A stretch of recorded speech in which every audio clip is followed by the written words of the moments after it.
Around 10 years ago, it was all the rage to stop nuclear power plants from operating because, they were so expensive and we wouldn't need the power because the power coming from windmills and solar panels was too cheap to meter.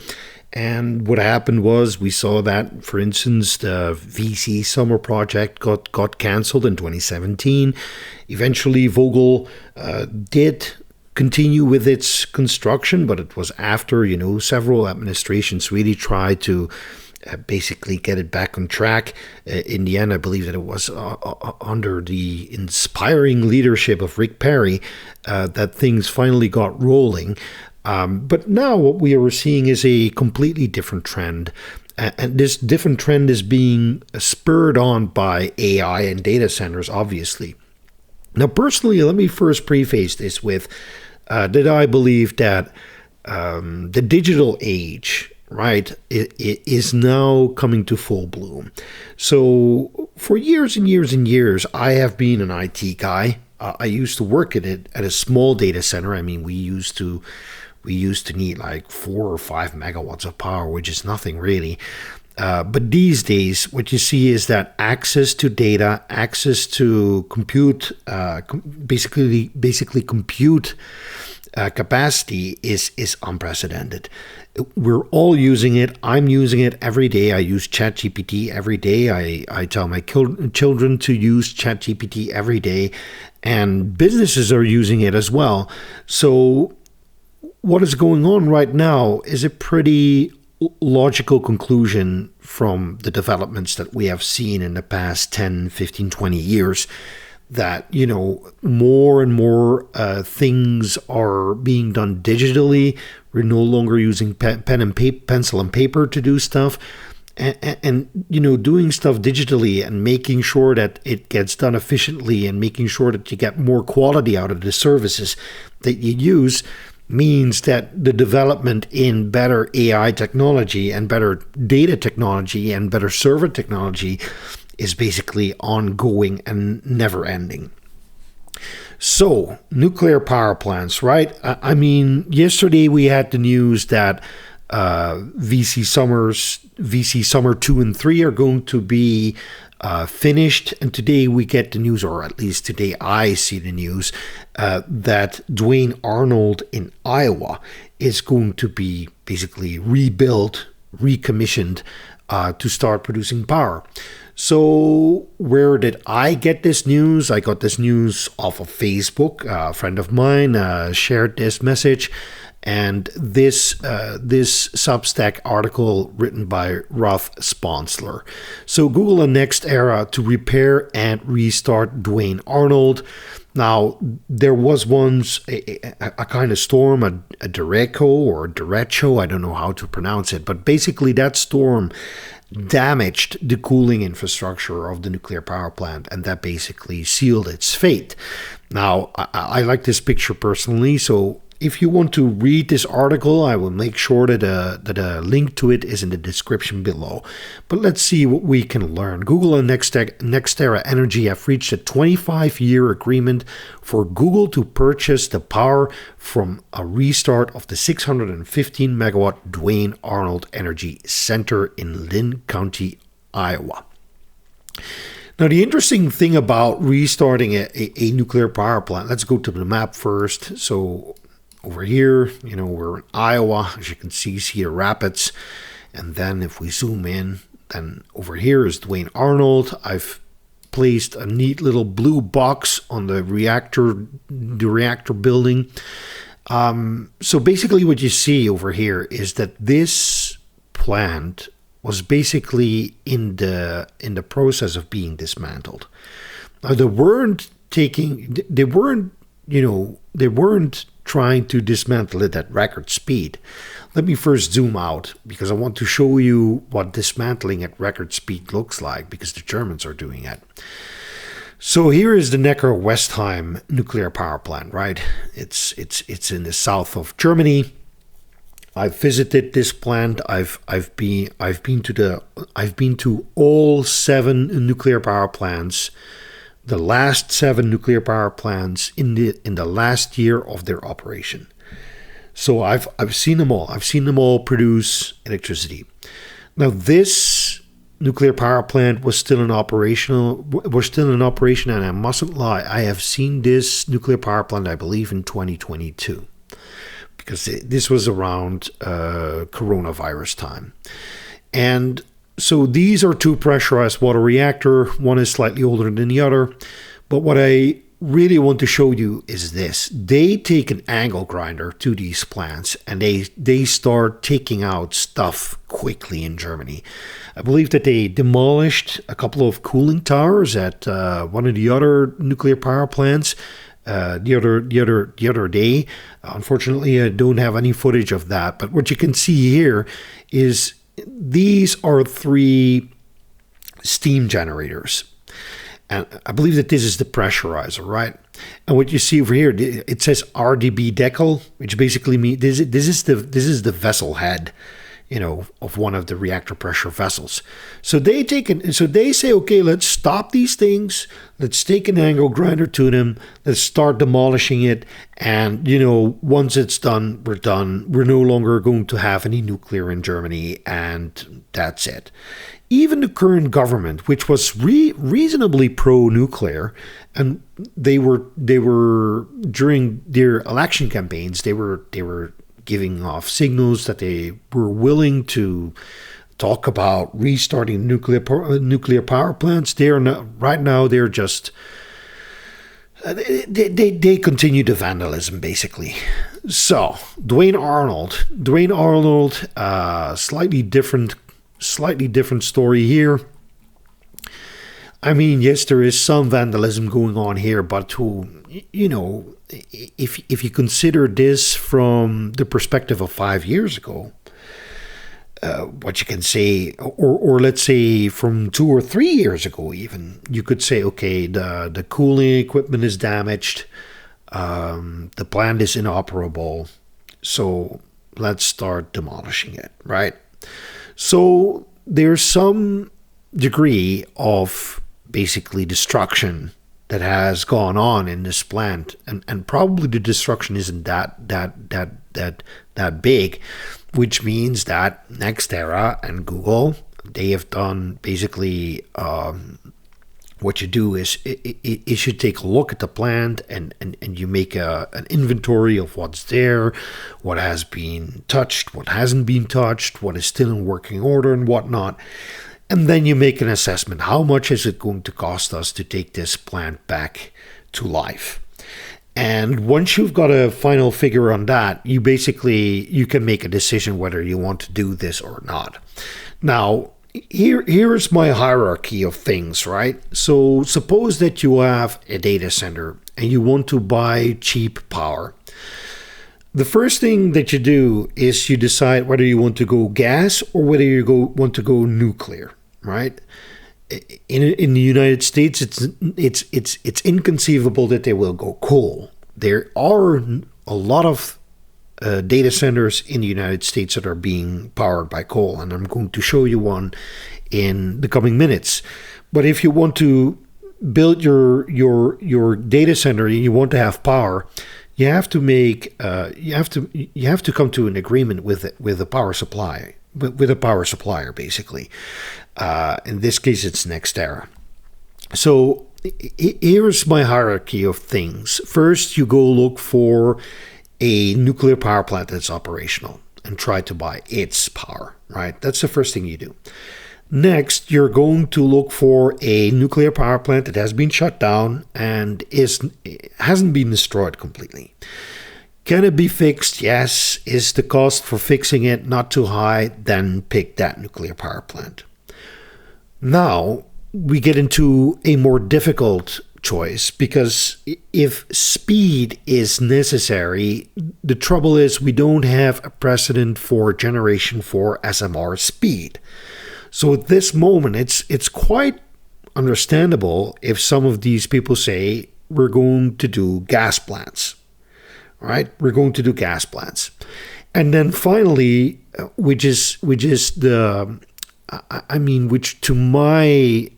my personal opinion would be my first choice, would be to build Generation 4 SMRs. right? I mean, I believe that Generation 4 SMRs can be deployed quicker than, for instance, Generation 3 SMRs, which are still light water reactors.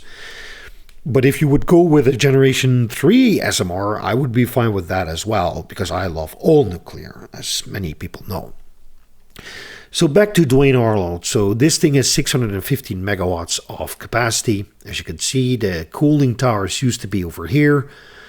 You can still see the silhouette of the cooling towers. So I expect that they are going to build new ones, but they're going to be more robust, or maybe they're going to build one. We don't know. It takes its cooling water from the Cedar River, as you can see. There's a huge switchyard to the west of the nuclear power plant.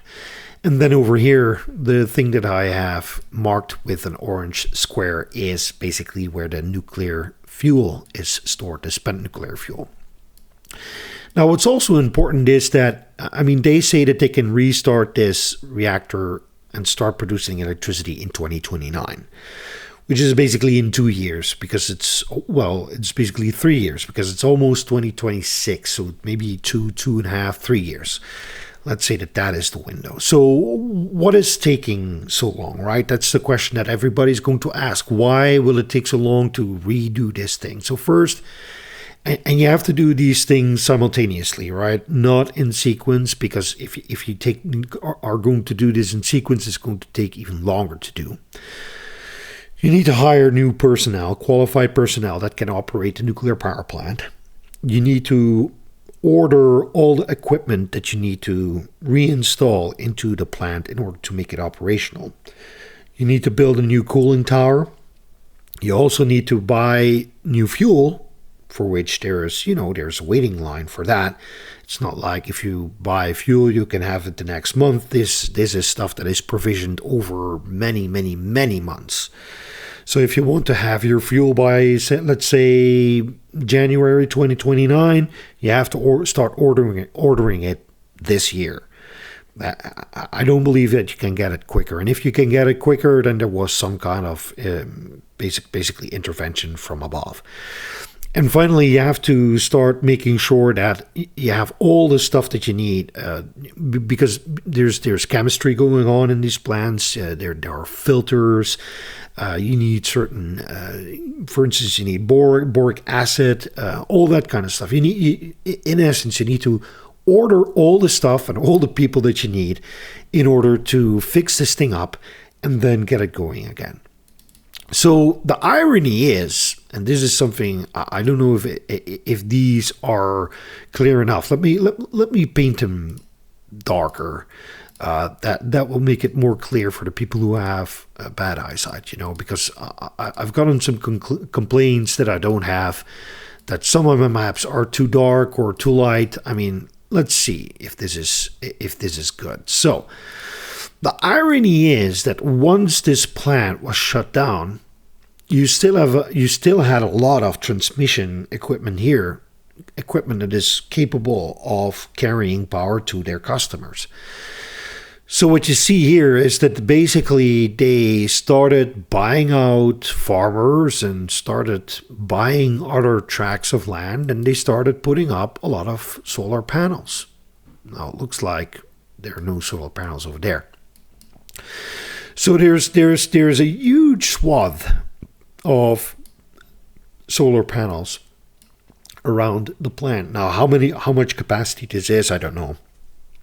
But I'm willing to bet that this is maybe 100, maybe 150 megawatts, but it's not much more than that. So there's still a lot of capacity left in this transmission equipment in order to make sure that all this power, which comes on demand, can be delivered to the customers. But in any case, it's not good enough for Google. Google says we want to have the 650 megawatts. So at first, I thought that the data center would be in Des Moines, right? So because there's a lot of data center activity in Des Moines, and I had been mapping Des Moines for quite a while now, and this basically meant that I started looking at data centers in Des Moines for off-taking the power in of Duane Arnold. So what I do is basically this. I'm looking for, I look for these data centers. This one is owned by Microsoft. You identify the switch yard, through which all the power comes in, and then you start mapping out where all the transmission lines go, right? So the first thing that I found out when I was mapping out this bit here is that it ends up at this gas station, a gas plant over here. So here's a gas plant, 2 units. It's a combined cycle gas plant. So you see over here, this is 1 unit, this is another unit, and over here is a steam turbine that has another generator.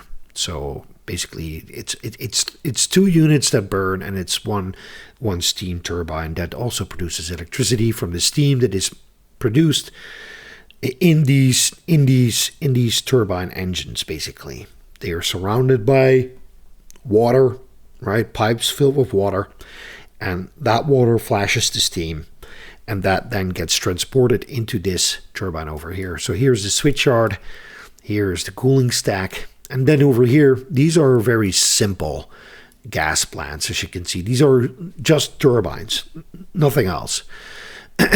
These are very, very simple gas plants. But in any case, so this one over here, it's not that big, it's a couple of 100 megawatts at most. But basically, all these data centers are directly hooked up to that gas plant. So this is Microsoft. This one is Microsoft, as you can see.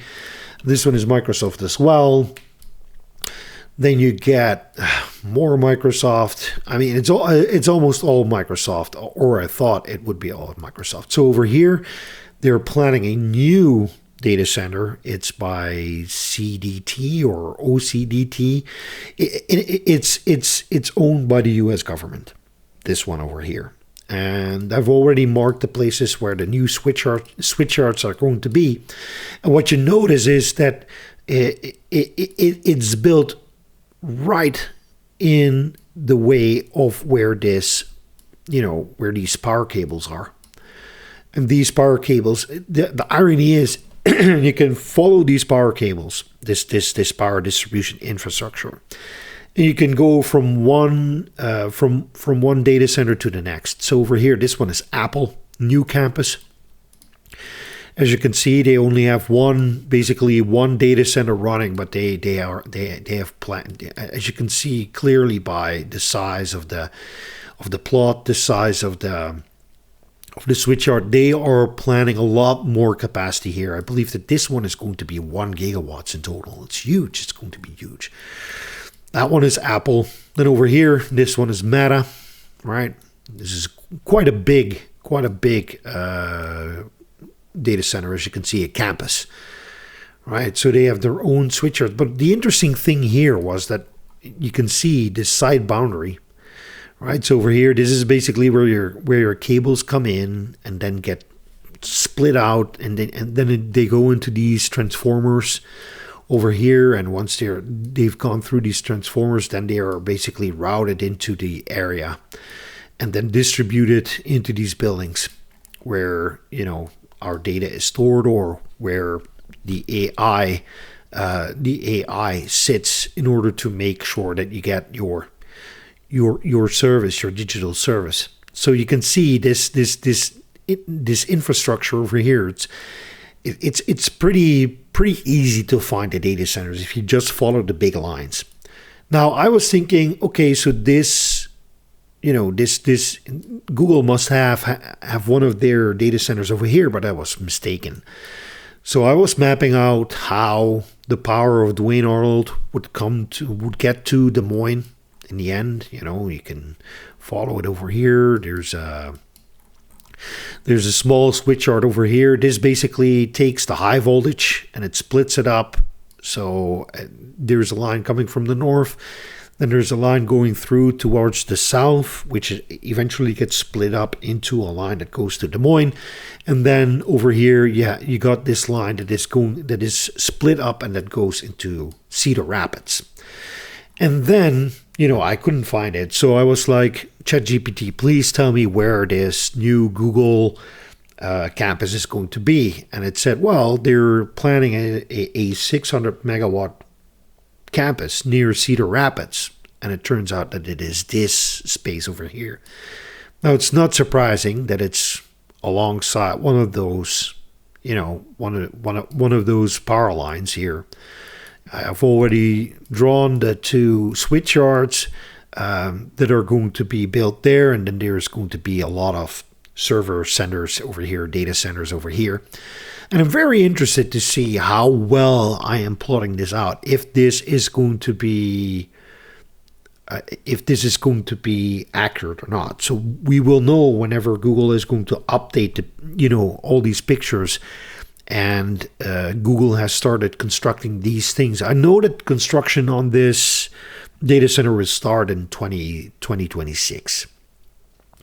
So this is the one, right? And then before I figured out that it would be in Cedar Rapids, which would be logical if you really want to be close to Duane Arnold, right? And you want to be near Cedar Rapids. I also looked for other Google data centers, and there's one over here. It's called Council Bluffs. It's right across from Omaha, which is Nebraska. And so over here, this is a Google data center, as you can see. Very nice of them. What I like about these, I always say old school. These are not old school data centers. These are pretty new school, actually. Is that you can see the power distribution hardware that is over here. I believe that this is it. Yeah, these are transformers. And then what you get is, the power gets delivered through all of these things over here. Those are basically also transformers, power supplies. They basically turn down the power from, I don't know how many volts that they get over here to, what is it that the United States use, 230 volts perhaps. And then each server has its own smaller power supply that then steps it down to 12 volts basically. So it's interesting to see. So here is the power delivery hardware, and over here you see the cooling hardware. Very interesting to see. And then there's another large Google data center over here. As you can see, they're still building stuff over here. Well, it's probably finished by now, but again, look at the infrastructure that you can see. Cooling stacks over here, cooling stacks over here. These are probably power delivery lines. I mean, it's super interesting to see, really. But what caught my eye was this. I was trying to figure out where they would get their power from first. So I was looking for, power lines. How are they routed? And this one just straightly hooks into this switch yard over here, which sits right next to a coal-fired power plant. So the Mid-American Walter Scott Jr., Jesus Christ, what a name. Mid-American Energy, Walter Scott Jr. Energy Center. That's a mouthful. As you can see, a large pile of coal. You got your conveyor belts over here.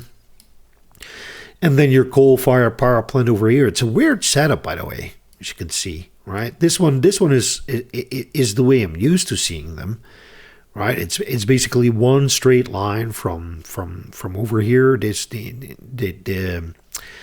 what you have over here. This is the boiler building, and then over here this is the generator building, boiler building, and then you get all this crap that they need to bolt on in order to make sure that you don't get too much pollution. These are all filters basically that are over here.